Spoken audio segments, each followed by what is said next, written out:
On Monday, the government decided to pass legislation to ban strikes. Under the cover of minimum service, the Tories took the UK one step closer to fascism. First, they took away your freedom of movement, then they took away your right to protest, then they brought in voter ID, and now they've taken that right away to protest. There's a lot of powerful speeches going against this despicable assault on our democracy, and I've picked out two that I think you should hear. First up is Sarah Owens, and that's followed by Geraint Davis. The attacks on the rights and freedoms of our constituents are only becoming more apparent. Lutonians have written to me concerned about the plans to restrict their right to strike, not just for themselves, but for the services that they rely on. We are all desperate for our public services to be stronger, faster, more effective and cost efficient. But it is not the fault of the selfless and hard-working key workers in our health, rail and teaching sectors that public services are in the skeletal state that they are, or that nurses are having to use food bags. It is the fault of 13 years of Tory government. When we face crises personally or nationally, it is these workers we rely on to keep us safe, heal us, protect our homes and our loved ones. Why then is this government determined to punish those workers with real-term pay cuts, job losses, worse terms and uncertain futures, yet still reward bankers with unlimited bonuses?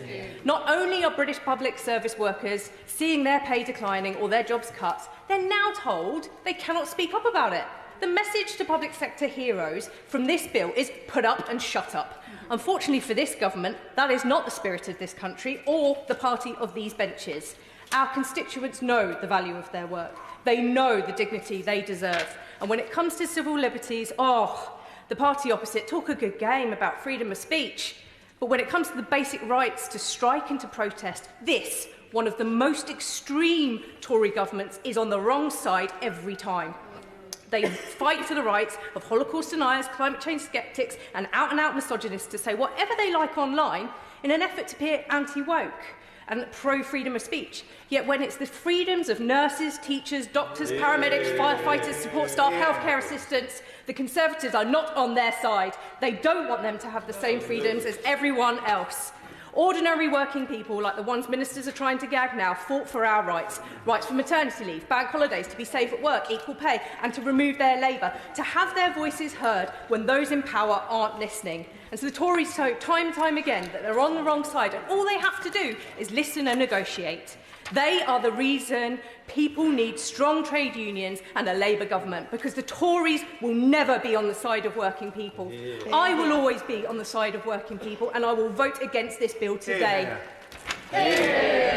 Tories have impoverished Britain, and they pretend that working people who can't afford to put the food on the table, to heat the bedrooms, to pay for the rent or the mortgage, should face a pay cut or face the sack if they vote amongst over 50% of their trade union members to defend their families, to defend their communities, to defend their towns and cities. This is an absolute disgrace.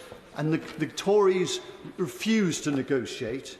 They would prefer to have disruption and chaos to cause political divisions. They just say, like it or lump it, unless, of course, you're a banker with a bonus, a crony with a contract, or a donor with a dividend. Our nurses have witnessed thousands of their colleagues dying for a lack of PPE, and alongside that, billions of pounds given to Tory donors who've been providing PPE. Nurses now who've spent their own money for 3 years to get a Bachelor of Science now face a starting salary of £13.84 when they could start in McDonald's for £12.25 without the stress and with the overtime. The truth is, had the economy grown at the same rate as it did under the Labour government, average wages would be £10,000 higher. We wouldn't be facing this appalling situation. But instead, the Tories want to create strikes, to create a diversion from that, to create a sort of Dickensian Britain where capital gains and Labour loses. But frankly, the public will not be fooled by their political attempts at their authoritarian journey dividing Britain. This is not who we are. The Tories are isolating Britain, they're shaming Britain, they're dividing Britain. Britain deserves better. Britain deserves a Labour government, and a Labour government will repeal this draconian, appalling bill. And what's next? Bonfire of EU laws. Laws that are in place to support working people, laws such as sick pay, maternity and paid holidays. They'll dress it up like they did with the minimum service requirements, because it sounds good to the people, when in reality, there's never been a minimum service.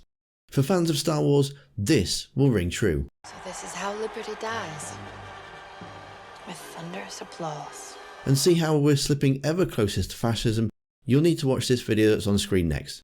Thank you for watching, and I'll see you next time.